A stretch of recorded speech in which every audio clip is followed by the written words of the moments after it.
Hi everyone, Janie here, and today not only am I making a slimline card, but I know a lot of us don't have slimline dies and stencils, so I'm going to share a couple of tips and tricks on how to use the stencils and dies that you have. So let's get started. For this card, I'm going to be using the InLoveArts double hole layering stencil and the InLoveArts cherry ice cream cutting dies. And I'm showing them taken apart because some people think that they have to stay connected, but they are meant to come apart. And I'm also using a stitched rectangle cutting die from a set that I have, and this one happens to be 3 3/8 inches by 4 3/4 inches. And I'm using a variety of summer colored distress inks and a number 10 envelope that you can buy anywhere, and it measures 4 1/8 inches by 9 1/2 inches. To start, I'm going to be die cutting some white cardstock with the stitched rectangle cutting die, and I'm cutting 2 pieces because that's how I'm going to be creating the front panel for my slimline card. You don't have to use a stitched rectangle die. You can use a scalloped edge or a plain edge or whatever you have. I just happen to like the stitched edge. Now those 2 pieces put end to end are too long for my slimline card, so I'm going to be cutting them at an angle.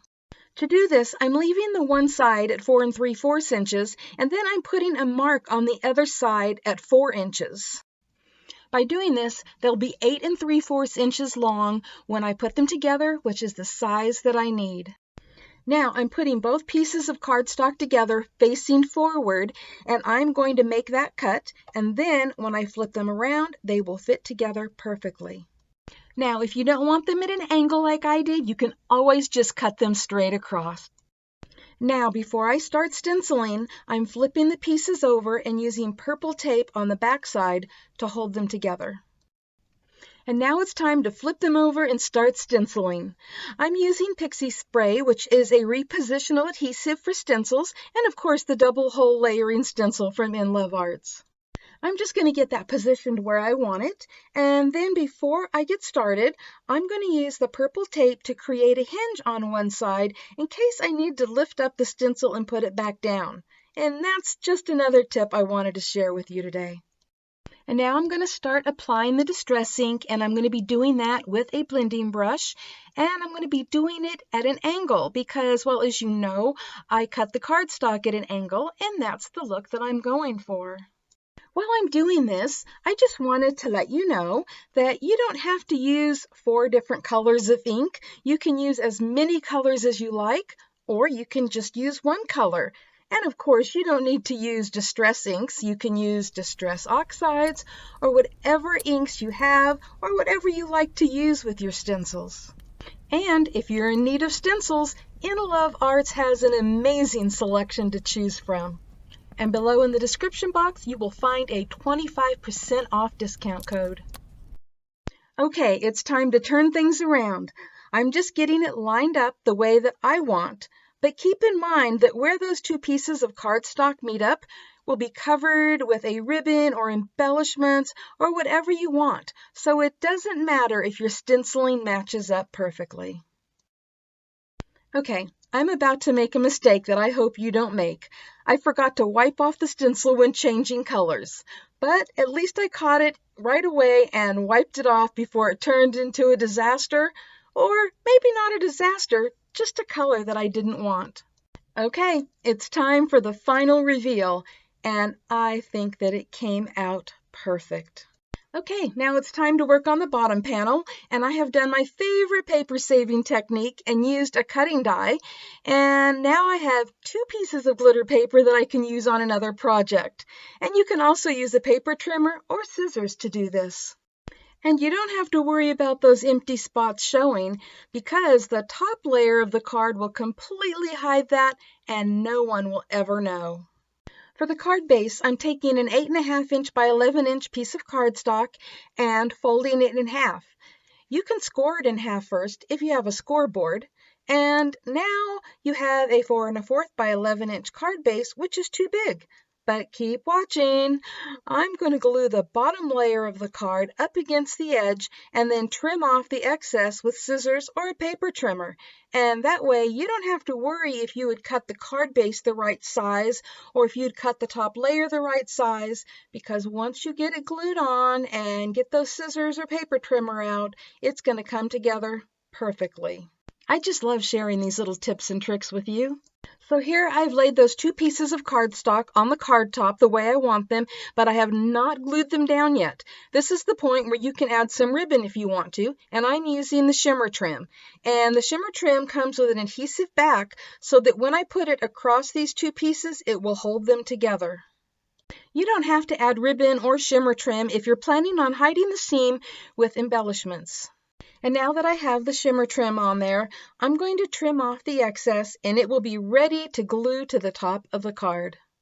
If you aren't going to be adding ribbon with double-sided tape or shimmer trim, then you're actually going to want to turn the pieces over and use a piece of Scotch tape to hold them in place. Or if you're really good at lining them up separately, you can just glue them on one piece at a time. And now for the ice cream cone. I've already die cut the pieces, and the first thing I'm going to do is show you how to make it look more like an ice cream cone.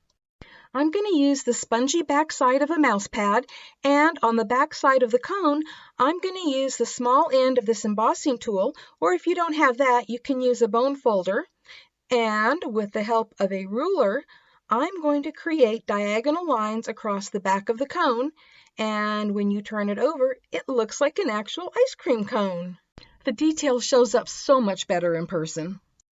I decided I wanted it to look a little more realistic, so I'm just going to add a little distress ink for shading.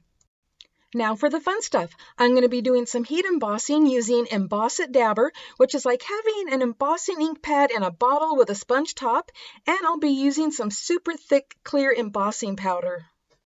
I wanted to add some glossy shine to the ice cream and chocolate topping and the cherry, because after all, aren't those things normally shiny? So I'm just dabbing that all over the ice cream, making sure it has complete coverage, and then adding the super thick embossing powder. I'm going to start heating it from underneath first because that embossing powder is like little crystals, and I don't want to blow those pieces all over the place with the heat gun. Also, the super thick embossing powder takes longer for it to melt, but it is definitely worth the wait. Okay, now I'm going to do the same thing with the other pieces. I was actually going to cut this part out so that you wouldn't get bored watching more heat embossing, but I actually think this next piece is more fun to watch than the first piece because I think it actually looks like melting chocolate. But don't worry, I have this sped up so it will go quickly. Okay, honestly, doesn't this look real? And of course, I did the cherry too. And I did the same thing to the happy birthday die cut. And now it's time to add the ice cream cone to the top of the card. And I'm using my Beacon 3-in-1 to adhere the cone. You could always use some foam tape to pop it up, and I did think about doing that, but then I decided not to. But it's definitely an option. But I did add some foam squares for dimension to the scoop of ice cream to make it a little more realistic. Besides, I really love adding dimension to things, and I'm pretty sure all of you do too. Okay, let's get that scoop of ice cream on the cone and see how that looks. And now it's time for that chocolate topping that looks absolutely delicious. And in case you didn't know it, I absolutely love chocolate, and I think it goes great with strawberry. And then, of course, we also need to put the cherry on top to finish it off. Now, doesn't that look yummy? That is such a sweet and simple card, but you can always add more to it if you want it. And what's nice is that it will fit perfectly into a number 10 envelope that you can get anywhere. Thank you all so much for stopping by. I hope you enjoyed the tips and tricks along the way.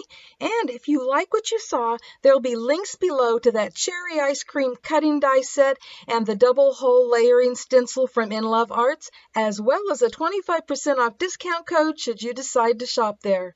Happy crafting, everyone. Bye-bye.